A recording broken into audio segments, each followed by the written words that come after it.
Hi hello dear friends, welcome back. എല്ലാവർക്കും ഒരിക്കൽ കൂടി നാടൻ അടുക്കളയിലേക്ക് സ്വാഗതം. ഇന്നിപ്പോൾ ഞാൻ തയ്യാറാക്കിയിരിക്കുന്നത് നമ്മൾ സാധാരണ ബേക്കറികളിൽ നിന്നൊക്കെ വാങ്ങാറുള്ള ഒരു പലഹാരമാണ്. ഇത് ഒരു കട്ട്ലറ്റാണ്. പുറം ഭാഗം നല്ല ക്രിസ്പി ആയിട്ടും ഉള്ളിൽ നല്ല സോഫ്റ്റായിട്ടുള്ള നല്ല ടേസ്റ്റി ആയിട്ടുള്ള ഒരു കട്ട്ലറ്റ് നമുക്ക് വീട്ടിൽ വളരെ എളുപ്പത്തിൽ ഉണ്ടാക്കിയെടുക്കാൻ സാധിക്കും.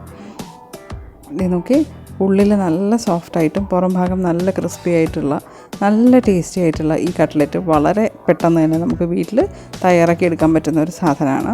അപ്പോൾ വീട്ടിലുള്ള ഇൻഗ്രീഡിയൻസ് വെച്ചിട്ട് തന്നെ നമുക്കിത് അനായാസം തയ്യാറാക്കി എടുക്കാൻ സാധിക്കും.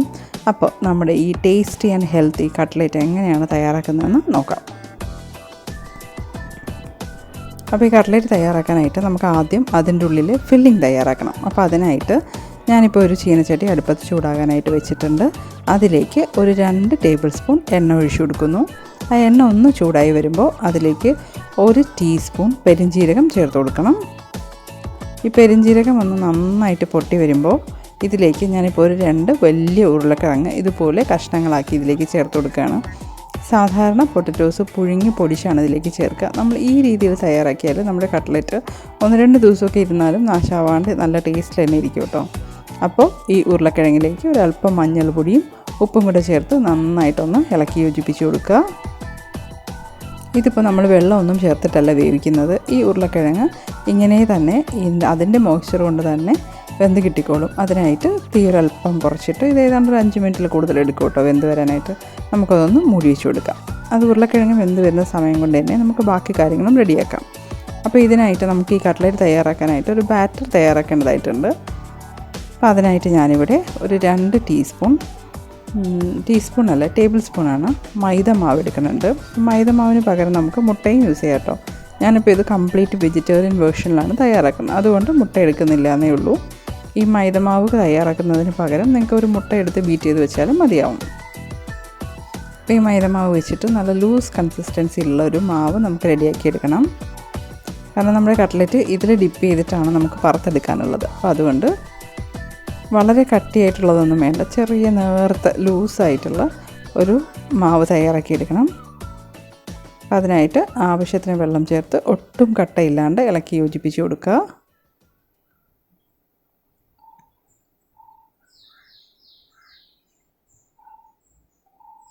ഇതുപോലെ നന്നായിട്ട് ഇളക്കി യോജിപ്പിച്ച് കൊടുത്ത് കട്ടയൊന്നും ഇല്ലാണ്ട് ഒരു മാവ് റെഡിയാക്കി വയ്ക്കാം. നമുക്കിത് നോക്കി ഇതുപോലെ ലൂസായിട്ടുള്ള ഒരു ബാറ്റർ അത് നമുക്ക് ആവശ്യമുണ്ട്. ഇനിയിപ്പോൾ നമുക്ക് കട്ട്ലറ്റിൻ്റെ പുറത്തൊരു ക്രിസ്പി ലെയർ ഉണ്ടാവുമല്ലോ, അതിന് വേണ്ടിയിട്ട് കുറച്ച് ബ്രെഡ് ക്രംസ് വേണം. അപ്പോൾ ബ്രെഡ് ക്രംസും നമ്മൾ പുറത്തൊന്നും വാങ്ങേണ്ട ആവശ്യമൊന്നുമില്ല. ഇതിപ്പോൾ നമ്മൾ സാധാരണ വീട്ടിൽ ബ്രെഡ് വാങ്ങുമ്പോൾ അതിൻ്റെ ടോപ്പിലും ബോട്ടത്തിലുള്ള ഇതുപോലത്തെ ഭാഗമുണ്ടല്ലോ, അത് കഴിക്കാൻ കുട്ടികൾക്കൊക്കെ ബുദ്ധിമുട്ടാവില്ലേ, അതെടുത്ത് നമ്മൾ സൂക്ഷിച്ച് ഒരു ടിന്നിലാക്കി ഫ്രീസറിൽ സൂക്ഷിക്കുക. നമുക്ക് ആവശ്യമുള്ളപ്പോൾ എടുത്ത് മിക്സി ജാറിലേക്കിട്ട് പൊടിച്ചെടുത്താൽ ഇത് നല്ലൊരു ബ്രെഡ് ക്രംസിൻ്റെ സബ്സ്റ്റിറ്റ്യൂട്ടായിട്ട് നമുക്ക് യൂസ് ചെയ്യാം കേട്ടോ. ബ്രെഡ് ക്രംസ് ഒരല്പം ഡ്രൈ ആയിട്ടിരിക്കും, ഇതൊരല്പം സോഫ്റ്റ്നെസ് ഉണ്ടാവുന്നേ ഉള്ളൂ. പക്ഷേ ബ്രെഡ് ക്രംസിൻ്റെ അതേ ടേസ്റ്റിൽ തന്നെ നമുക്ക് പല വിഭവങ്ങളും തയ്യാറാക്കാനായിട്ട് ഇത് യൂസ് ചെയ്യാം. അപ്പോൾ ഇനി മുതൽ ബ്രെഡ് വാങ്ങുമ്പോൾ അതിൻ്റെ ടോപ്പിലും ബോട്ടത്തിലുള്ള ഇതുപോലെ കട്ടിയുള്ള ബ്രെഡ് പീസസ് കളയാണ്ട് എടുത്ത് സൂക്ഷിച്ച് വെച്ചോളൂ. അപ്പം നമുക്ക് ഇതുപോലെയുള്ള നല്ല സോഫ്റ്റായിട്ടുള്ള ഒരു ബ്രെഡ് ക്രംസ് തയ്യാറാക്കി എടുക്കാൻ പറ്റും. മിക്സി ജാറിലേക്ക് ഇട്ടിട്ട് ഒന്ന് പൊടിച്ചെടുത്താൽ മാത്രം മതിയാവും. ഇനിയിപ്പോൾ നമ്മുടെ പൊട്ടറ്റോസ് എന്തായെന്ന് നോക്കാം. ഇത് നോക്കി, നമ്മുടെ പൊട്ടറ്റോസൊക്കെ ആവശ്യത്തിന് വെന്ത് വന്നിട്ടുണ്ട്. ഇത് നോക്കി, ഇളക്കുമ്പോൾ കാണുന്നില്ലേ, അതിങ്ങനെ പൊടിഞ്ഞ് വരുന്നുണ്ട്, വെന്തിട്ടുണ്ട്. ഇത് നോക്കൂ. ഇനിയിപ്പോൾ ഇതിലേക്ക് നമുക്ക് ബാക്കി ഇൻഗ്രീഡിയൻസ് കൂടെ ചേർത്ത് കൊടുത്ത് നല്ലൊരു ഫില്ലിംഗ് തയ്യാറാക്കി എടുക്കാം. അപ്പോൾ ഈ പൊട്ടറ്റോയിലേക്ക് നമുക്ക് ഇഷ്ടമുള്ള എല്ലാ വെജിറ്റബിൾസും ചേർത്ത് കൊടുക്കാം കേട്ടോ. അപ്പോൾ നിങ്ങൾക്ക് ഈ നോൺ വെജാണ് ഇഷ്ടമെങ്കിൽ ഒരല്പം ചിക്കൻ ഗ്രേറ്റ് ചെയ്ത് ചേർത്ത് കൊടുക്കാം. അപ്പോൾ ഇതിലേക്ക് ഒരല്പം ഇഞ്ചിയും വെളുത്തുള്ളിയും ചതച്ചത് ചേർത്ത് കൊടുക്കുന്നു. ഇഞ്ചിയും വെളുത്തുള്ളിയും ഉരുളക്കിഴങ്ങ് വെന്തതിന് ശേഷം മാത്രം ചേർത്ത് കൊടുക്കുക. ആദ്യമേ തന്നെ ചേർത്താൽ അടുക്കി പിടിച്ച് കരിഞ്ഞു പോകാനൊക്കെ സാധ്യതയുണ്ട്. അതുകൊണ്ട് ഉരുളക്കിഴങ്ങ് വെന്തതിന് ശേഷം മാത്രം ഒരു ചെറിയ കഷ്ണം ഇഞ്ചിയും ഒരു 5-6 കഷ്ണം വെളുത്തുള്ളിയും കൂടെ ചേർത്ത് ചതച്ചൊന്ന് ചേർത്ത് കൊടുക്കുക. ഇനിയിപ്പോൾ ഇതിലേക്ക് ഞാൻ ഒരു വലിയ സവാള ഇതുപോലെ ചെറിയ കഷ്ണങ്ങളാക്കി അരിഞ്ഞ് ചേർത്ത് കൊടുക്കുന്നുണ്ട്. അതോടൊപ്പം തന്നെ ഒരു ക്യാരറ്റ് ഗ്രേറ്റ് ചെയ്തത് നമുക്ക് ചേർത്ത് കൊടുക്കാം. നമ്മുടെ കയ്യിലുള്ള നമുക്ക് ഇഷ്ടമുള്ള വെജിറ്റബിൾസും ഒക്കെ ചേർക്കാം കേട്ടോ. അപ്പോൾ നല്ലൊരു ഹെൽത്തി കട്ട്ലറ്റ് ഉണ്ടാക്കാനും സാധിക്കും. ഞാനിപ്പോൾ ഇവിടെ ഒരു പിടി കോൺ ചേർത്ത് കൊടുക്കുന്നു. ഇതുണ്ടെങ്കിൽ ചേർത്താൽ മതി, ഇല്ലെങ്കിലും കുഴപ്പമൊന്നുമില്ല. ഇതിപ്പോൾ ഫ്രോസൺ കോണാണ് കേട്ടോ. അത് ഒരു പിടിയോളം ഞാൻ ചേർത്ത് കൊടുക്കുന്നുണ്ട്. അതുപോലെ തന്നെ ഗ്രീൻ പീസ്, ഇതും ഫ്രോസൺ പീസാണ്, അതുകൊണ്ടാണ് എല്ലാം ഡയറക്റ്റായിട്ട് ചേർത്ത് കൊടുക്കുന്നത്. അപ്പോൾ ഈ ഫ്രോസൺ പീസിനൊന്നും അത്രയ്ക്ക് കുക്കിംഗ് ടൈമൊന്നുമില്ല, പെട്ടെന്ന് തന്നെ വെന്ത് കിട്ടിക്കോളൂ കേട്ടോ. അപ്പോൾ ഇനി നമ്മൾ ചേർത്ത് കൊടുത്ത വെജിറ്റബിൾസിനെ ആവശ്യമുള്ള ഉപ്പും കൂടെ ചേർത്ത് കൊടുത്തിട്ടുണ്ട്. ഇനി ഇതിലേക്ക് ഒരു 1/4 ടീസ്പൂൺ മുളക് പൊടി ചേർത്ത് കൊടുക്കുന്നു. ഇതെല്ലാം കൂടെ ചേർത്ത് നന്നായിട്ടൊന്ന് ഇളക്കി യോജിപ്പിച്ചതിന് ശേഷം ഒരു 5 മിനിറ്റ് നമുക്കൊന്ന് മൂടി വെച്ച് വെജിറ്റബിൾസ് വേകാൻ വേണ്ടിയുള്ള സമയം കൂടെ കൊടുക്കാം കേട്ടോ. ഇതുപോലെ നന്നായിട്ട് ഇളക്കി യോജിപ്പിച്ച് കൊടുക്കുക. ഇനി ഒരു 5 മിനിറ്റ് കൂടെ ഒന്ന് മൂടി വെച്ച് കൊടുത്താൽ നമ്മളിപ്പോൾ ചേർത്ത് കൊടുത്ത വെജിറ്റബിൾസൊക്കെ കുക്കായി കിട്ടും കേട്ടോ. ഇപ്പോൾ ഏതാണ്ട് ഒരു 5 മിനിറ്റ് ആയിട്ടുണ്ട്. ഇതേ കണ്ടില്ലേ, നന്നായിട്ട് ആവിയൊക്കെ കയറി വന്നിട്ടുണ്ട്. നമ്മൾ ക്യാരറ്റ് ഗ്രേറ്റ് ചെയ്താണ് ചേർത്തത്, അതുകൊണ്ട് തന്നെ പെട്ടെന്ന് വെന്ത് കിട്ടും. ഇനിയിപ്പോൾ ഇതിലേക്ക് ഒരു പിടിയോളം മല്ലിയിലയും പുതിനയിലയും ചെറിയ കഷ്ണങ്ങളായിട്ട് അരിഞ്ഞ് ചേർത്ത് കൊടുക്കുന്നു. അതോടൊപ്പം ഒരു 1/4 ടീസ്പൂൺ നമുക്ക് ഗരം മസാലപ്പൊടിയും ചേർത്ത് കൊടുക്കാം. ഇതെല്ലാം കൂട്ടിയിട്ട് നന്നായിട്ടൊന്ന് ഇളക്കി യോജിപ്പിച്ച് കൊടുക്കണം. ഈ പൊട്ടറ്റോസൊക്കെ നമുക്കൊന്ന് നന്നായിട്ട് ഉടച്ചെടുക്കണം കേട്ടോ, നന്നായിട്ടൊന്ന് സ്മാഷ് ചെയ്തെടുക്കണം. അപ്പോൾ സ്പൂൺ വെച്ച് ഇങ്ങനെ നന്നായിട്ടൊന്ന് അമർത്തി കൊടുത്താൽ തന്നെ അത് നന്നായിട്ട് ഉടഞ്ഞു വരും കേട്ടോ.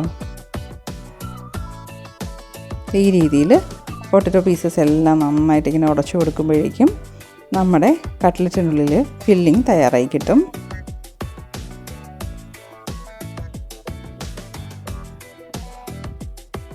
നമ്മൾ ഉരുളക്കിഴങ്ങ് വേവിച്ചിട്ട് കൈകൊണ്ട് ഉടച്ച് ചേർക്കുന്നതിനെക്കാട്ടിലും ഇതുപോലെ ഒന്ന് എണ്ണയിൽ വേവിച്ചെടുക്കുന്നതാണ് ഇതിന് കുറച്ചുകൂടെ ടേസ്റ്റ് ഉണ്ടാവുക. ഇനി ഉപ്പൊക്കെ ഒന്ന് ചെക്ക് ചെയ്യാം.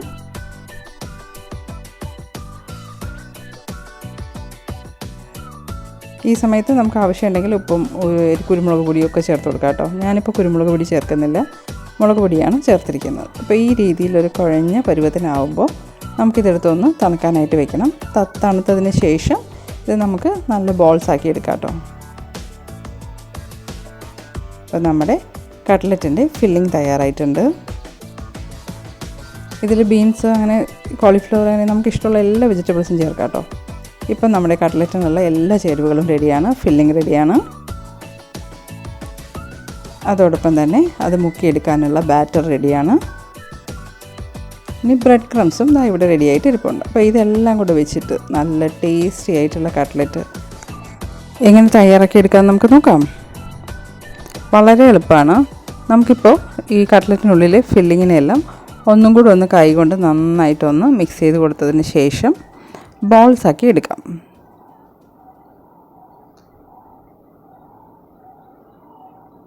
ഇതേ രീതിയിൽ നന്നായിട്ടൊന്ന് കുഴച്ച് കൊടുക്കുക. അപ്പോൾ തന്നെ അതൊരു നല്ലൊരു മാഷി കൺസിസ്റ്റൻസിയിൽ വരും. ഇനി ഇതിനിപ്പോൾ നമുക്ക് നമ്മുടെ ഇഷ്ടമുള്ള വലിപ്പത്തിലുള്ള ബോൾസാക്കി മാറ്റാം കേട്ടോ. ഇപ്പോൾ ഞാൻ നല്ല വലിപ്പമുള്ള കട്ട്ലറ്റാണ് ഉണ്ടാക്കുന്നത്, അതുകൊണ്ട് തന്നെ ഒരു വലിയ നാരങ്ങ വലിപ്പത്തിലുള്ള ഒരു ബോളായിട്ട് ഉരുട്ടിയെടുക്കുന്നുണ്ട്. അപ്പോൾ ഈ ബാറ്ററിൽ നിന്ന് ഈ മസാലയിൽ നിന്ന് നമുക്ക് എത്ര ബോൾസ് ഉണ്ടാക്കിയെടുക്കാൻ പറ്റുമോ അത്രയും ബോൾസ് ഉണ്ടാക്കിയെടുക്കാം കേട്ടോ. ഇപ്പോൾ സൈസൊക്കെ നമ്മുടെ ഇഷ്ടത്തിനനുസരിച്ച് നമുക്ക് മാറ്റമൊക്കെ വരുത്താം കേട്ടോ. ഇതിപ്പോൾ ഞാൻ നല്ല വലിയ വലിപ്പമുള്ള കട്ട്ലറ്റാണ് തയ്യാറാക്കിയെടുക്കുന്നത്.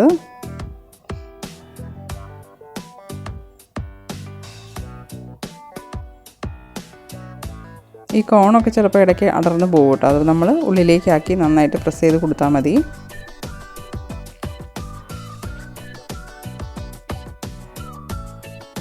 ഇപ്പോൾ ഈ ഒരു അളവിൽ നിന്ന് എനിക്കൊരു 7 കട്ട്ലറ്റ് വരെ ഉണ്ടാക്കിയെടുക്കാൻ സാധിക്കും കേട്ടോ.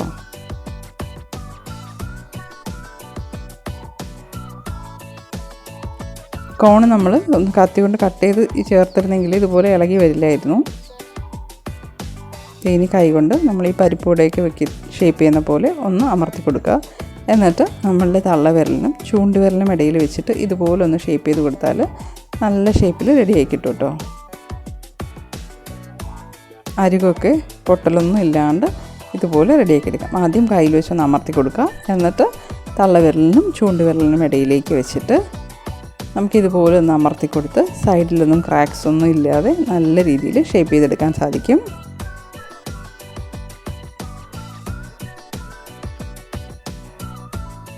അപ്പോൾ ഈ രീതിയിൽ നമുക്ക് നമ്മൾ തയ്യാറാക്കി വെച്ചിരിക്കുന്ന ബോൾസ് എല്ലാം ഷേപ്പ് ചെയ്തെടുക്കാം.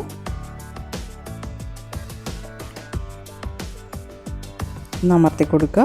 എന്നിട്ട് സൈഡിൽ ക്രാക്സ് ഒന്നും ഇല്ലാണ്ട് നമ്മുടെ വിരലുകൾക്കിടയിൽ വെച്ചിട്ട് തന്നെ നമുക്ക് നന്നായിട്ടൊന്ന് ഷേപ്പ് ചെയ്തെടുക്കാൻ സാധിക്കും. ഈ രീതിയിലൊന്ന് ട്രൈ ചെയ്ത് നോക്കൂ. ഇങ്ങനെ ചെയ്യാൻ ബുദ്ധിമുട്ടായിട്ട് തോന്നുകയാണെങ്കിൽ ഏതെങ്കിലും ബോട്ടിലിൻ്റെ ക്യാപ്പൊക്കെ ഉണ്ടാവുമല്ലോ, ചെറിയ കുപ്പികളുടെ അടപ്പ്, അതിലേക്ക് നമുക്ക് ഇതുപോലെ ഫില്ല് ചെയ്തിട്ട് ഷേപ്പ് ചെയ്ത് കൊടുക്കാം കേട്ടോ. ഇപ്പോൾ എല്ലാം ഷേപ്പ് ചെയ്ത് വെച്ചിട്ടുണ്ട്. ഇനിയിപ്പോൾ ഇത് നമുക്ക് ആദ്യം നമ്മൾ തയ്യാറാക്കി വെച്ചിരിക്കുന്ന മൈദ മാവിലേക്ക് ഒന്ന് മുക്കിയെടുക്കാം. ഇതിപ്പോൾ നമ്മുടെ ഈ ബ്രെഡ് ക്രംസ് ഇതിലൊന്ന് കോട്ട് ചെയ്തെടുക്കാനായിട്ട് ഒരു മോയ്സ്ചർ വേണം. അതിന് വേണ്ടിയിട്ടാണ് നമ്മളിങ്ങനെ ഒരു ബാറ്റർ തയ്യാറാക്കിയിട്ട് അതിലേക്ക് ഡിപ്പ് ചെയ്തെടുക്കുന്നത്. ഈ ബാറ്ററിന് പകരം നിങ്ങൾക്ക് മുട്ടയും യൂസ് ചെയ്യാം കേട്ടോ. ഇപ്പം ഞാൻ കംപ്ലീറ്റ് ഒരു വെജിറ്റേറിയൻ വേർഷനിൽ ചെയ്യുന്നതുകൊണ്ടാണ് എഗ്ഗ് യൂസ് ചെയ്യാത്തത്. അല്ലെങ്കിൽ 2 മുട്ട എടുത്ത് ഇതുപോലെ ഒന്ന് നന്നായിട്ട് ബീറ്റ് ചെയ്ത് വെച്ചതിന് ശേഷം അതിലേക്ക് നമുക്ക് ഈ നമ്മൾ തയ്യാറാക്കി വെച്ചിരിക്കുന്ന കട്ട്ലറ്റിൻ്റെ ഫില്ലിങ് ഒന്ന് ഇതുപോലെ ഡിപ്പ് ചെയ്തെടുക്കാം. എടുത്തതിന് ശേഷം നമ്മുടെ ബ്രെഡ് ക്രംസിലേക്കിട്ട് അത് നന്നായിട്ട് ഈ ബ്രെഡ് ക്രംസ് ഇതിൽ ഫുള്ളായിട്ട് കവറായി വരുന്നത് വരെ നന്നായിട്ട് കോട്ട് ചെയ്ത് കൊടുക്കണം കേട്ടോ. അപ്പോൾ ഈ ബ്രെഡ് ക്രംസ് ഇതിൽ നന്നായിട്ട് പൊതിഞ്ഞിരിക്കണം. എങ്കിൽ മാത്രമേ നമ്മുടെ കട്ട്ലറ്റിന് നല്ല ടേസ്റ്റ് ഉണ്ടാവുകയുള്ളൂ. അതിൻ്റെ ഉള്ളിലുള്ള ഫില്ലിംഗ് ഒന്നും പുറത്തേക്ക് വരാതിരിക്കുകയുള്ളൂ. അപ്പോൾ നമ്മളിങ്ങനെ തിരിച്ചും മറിച്ചുമൊക്കെ ഇട്ടിട്ട് ഒന്ന് അമർത്തി കൊടുത്ത് ഈ മാവിലേക്ക് ഈ ബ്രെഡ് ക്രംസ് എല്ലാം നന്നായിട്ട് പിടിക്കുന്നത് പോലെ ഒന്ന് നന്നായിട്ട് അതിലേക്കൊന്ന് യോജിപ്പിച്ച് കൊടുക്കണം. ഈ രീതിയിൽ നല്ലൊരു തിക്ക് കോട്ടിങ് വരുന്നത് പോലെ നമ്മൾ തയ്യാറാക്കി എടുക്കേണ്ടതായിട്ടുണ്ട്. വീണ്ടും നമുക്കിതുപോലെ കൈക്കുള്ളിലേക്ക് വെച്ചിട്ട് ഒന്ന് ഷേപ്പ് ചെയ്ത് കൊടുക്കാം. ഇപ്പോൾ കണ്ടില്ലേ, ബ്രെഡ് ക്രംസ് ഇതിൽ നന്നായിട്ട് കോട്ടായി വന്നിട്ടുണ്ട്. ഉള്ളിലുള്ള മസാലകളൊന്നും പുറത്തേക്ക് അറിയുന്ന പോലും ഇല്ല. ഈ രീതിയിലാണ് നമ്മൾ കട്ട്ലറ്റ് ഡിപ്പ് ചെയ്ത് ബ്രെഡ് ക്രംസ് കോട്ട് ചെയ്തെടുക്കേണ്ടത്. നന്നായിട്ടൊരു ഔട്ടർ കവർ കൊടുത്താൽ മാത്രമേ നമ്മുടെ ഉള്ളിലുള്ള ഫില്ലിംഗ് ഒന്നും പുറത്ത് വരാണ്ട് നല്ല ടേസ്റ്റിൽ നമുക്ക് കട്ട്ലറ്റ് തയ്യാറാക്കി എടുക്കാൻ സാധിക്കുകയുള്ളൂ. അപ്പോൾ ഈ കോട്ടിങ് കൊടുക്കുമ്പോൾ ബ്രെഡ് ക്രംസ് ഇതിലേക്ക് കോട്ട് ചെയ്ത് കൊടുക്കുമ്പോൾ ഒന്ന് ശ്രദ്ധിക്കുക. വേണമെങ്കിൽ നമുക്ക് ഒരിക്കൽ കൂടി ഈ മാവിലേക്ക് ഡിപ്പ് ചെയ്തിട്ട് ഒന്നും കൂടെ ഈ ബ്രെഡ് ക്രംസിൽ ഇതുപോലെ ഒന്ന് ഡിപ്പ് ചെയ്തെടുക്കാം. അപ്പോൾ ഒരു കുറച്ചുകൂടെ തിക്കായിട്ടുള്ളൊരു കോട്ടിങ് കിട്ടും. പക്ഷേ ഞാൻ അങ്ങനെ ചെയ്യുന്നില്ല. ഇതേ കണ്ടില്ലേ, നല്ല ഷേപ്പിൽ നമ്മുടെ കട്ട്ലറ്റൊക്കെ തയ്യാറായി വന്നിട്ടുണ്ട്. അപ്പോൾ ഇതേ രീതിയിൽ തന്നെ നമുക്ക് എല്ലാ കട്ട്ലറ്റും തയ്യാറാക്കി എടുക്കണം. ആദ്യം മാവിൽ ഡിപ്പ് ചെയ്യുക, എന്നിട്ട് ബ്രെഡ് ക്രംസിലേക്ക് ഇട്ട് ബ്രെഡ് ക്രംസ് നന്നായിട്ട് ഇതിൽ കോട്ടായി വരുന്നത് വരെ ഒന്ന് ഇതുപോലെ ഒന്ന് കോട്ട് ചെയ്ത് കൊടുക്കുക.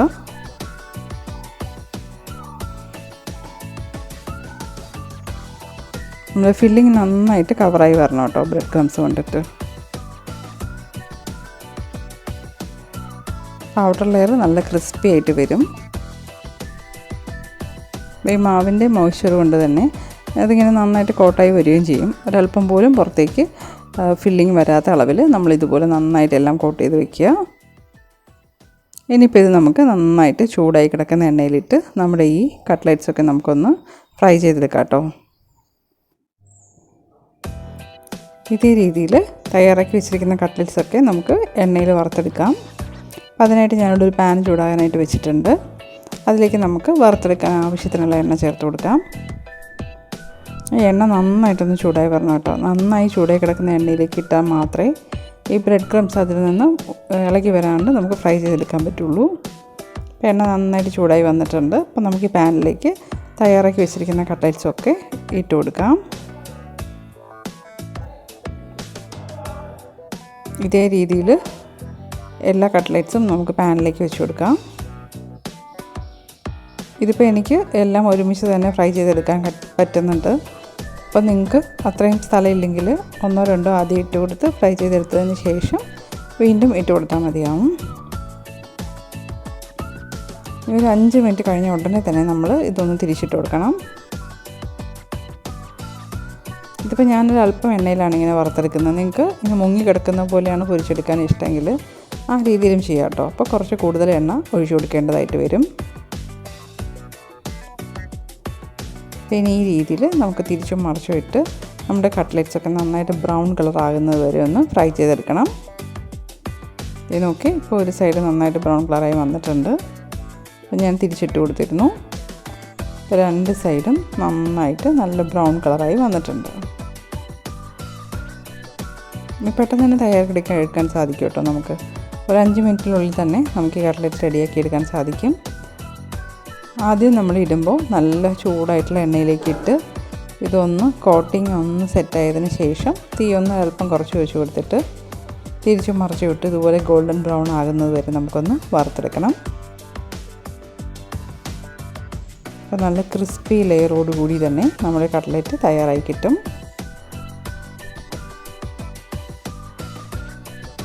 ഇപ്പോൾ ബേക്കറികളിൽ നിന്നും വാങ്ങുന്നതിനെക്കാട്ടിലും ഒക്കെ നല്ല ഹെൽത്തി ആയിട്ടും ടേസ്റ്റി ആയിട്ടും നമുക്ക് കട്ട്ലറ്റ് വീട്ടിൽ തയ്യാറാക്കി എടുക്കാൻ സാധിക്കും.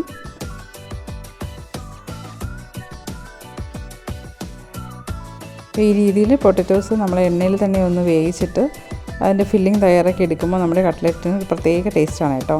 ഇതിപ്പോൾ നമുക്കിനി എണ്ണയിൽ നിന്ന് മാറ്റിയെടുക്കാം. അപ്പം നമ്മുടെ ടേസ്റ്റി ആൻഡ് ഹെൽത്തി കട്ട്ലറ്റ് തയ്യാറായിട്ടുണ്ട്. ഇത് നോക്കി, പുറം ഭാഗം നല്ല ക്രിസ്പി ആയിട്ടാണ് ഇരിക്കുന്നത്. നല്ല കിരികിരിക്കിരി ആ സൗണ്ട് കേൾക്കാം കേട്ടോ.